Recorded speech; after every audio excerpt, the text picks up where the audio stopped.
and that'll give you a good sight. You need to position the camera so we can be looking at this turbocharger here. And as you can see, I've just used an air tool to pop off these what appear to be nuts. They're actually attached to a stud. So we're actually taking the whole stud and nut as a complete piece right out of the unit. So I'll just bear with me a minute. Now there is a tricky one. There's 4 of these, and it has its own appropriate gasket. This is the exhaust. It's the it's an intermediate exhaust pipe, because it connects. There's that gasket coming out kind of loose there. There's the shape of what we're talking about here. Okay, now once that is removed, it's affixed to the rest of the car on the transmission and on the frame, so it in parts here. So we can just leave it the way it is for easy alignment. What I wanted to bring your attention to is there's 2 studs here with nuts, and what appears to be one more in behind here and then another one in behind here. So we have a total of 4. All right, and just to be careful on extracting those. All right, one of them appears to be missing. What you actually have here is 1, 2. The third one is underneath the second one here, but the fourth one on the other side is reversed and it's screwed in backwards. So obviously I can use the same tool. Actually, this is a noisy tool. Let's just change to our little butterfly type here.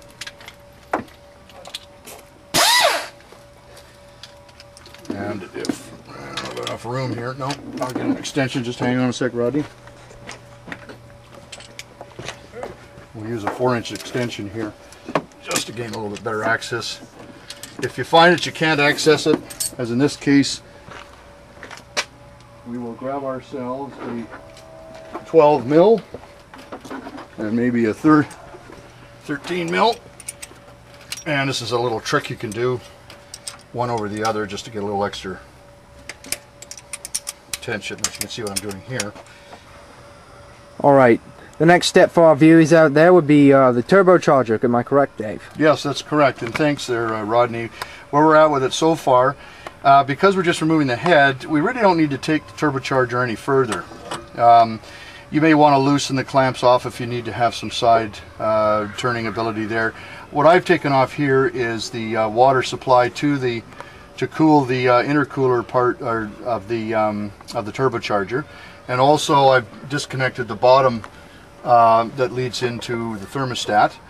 Unnecessary to take much more off. Here I've undone the oil supply line that provides oil to the turbocharger.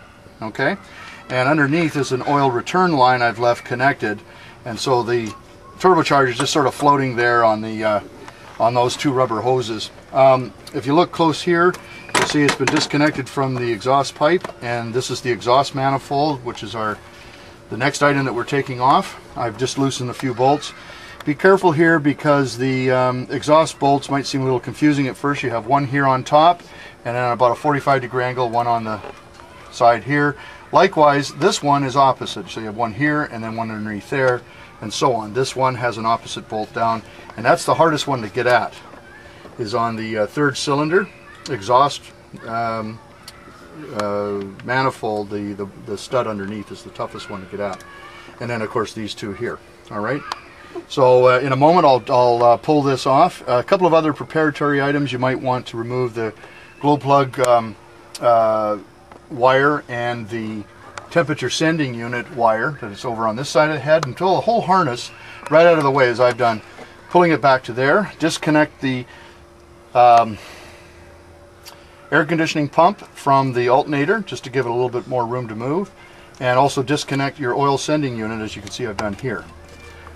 And that'll allow us to pull the alternator right out of the way, take the belts off, and proceed to the next step. Okay, so the next time we come back, you'll see that the exhaust manifold is being removed.